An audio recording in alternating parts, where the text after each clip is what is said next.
چونکہ میرے والد ایک مزدور آدمی ہیں کہ میرے دوسرے بہن بھائی بھی دیور تعلیم سے آراستہ ہو رہے ہیں، جن میں میری چھوٹی بہن جو کہ ڈسیبل ہے، اس کی میڈیسن، تعلیم کے اخراجات، چھوٹا بھائی FSC کا اسٹوڈنٹ ہے، اس کے اخراجات، ان تمام کو پورا کرنا میرے والدین کے لیے قدر مشکل تھا۔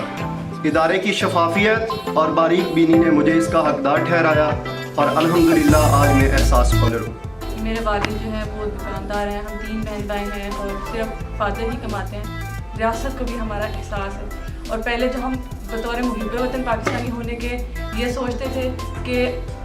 ریاست کی خدمت ہم پہ فرض ہے، اب ہم بطور احساس کولر ہونے کے یہ بھی سوچتے ہیں کہ ریاست کی خدمت ہم پہ قرض بھی ہے۔ تو میرے والد ایک کسان ہیں، جب میری فیس ادا کرنی ہوتی تھی تو میرے والد صاحب کو قرض لینا پڑتا تھا، اور میں حکومت پاکستان اور آپ کا کی مشکور ہوں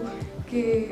میں ایک احساس کولر ہوں۔ اور قومیں اسی طرح ہی بنتی ہیں جب ذمہ دار حکومتیں اپنے لوگوں کا خیال رکھتی ہیں اور جب لوگوں کو یہ احساس ہوتا ہے کہ حکومت ہمارے ساتھ کھڑی ہے۔ تو جب بھی فیس آتی تھی تو ہمارے لیے بہت مشکل ہو جاتا تھا فیس پے کرنا۔ حکومت پاکستان کی، ان کی ٹیم کی آپ سب کی بہت شکر گزار ہوں کہ جنہوں نے اب ہم اپنی فیس آسانی سے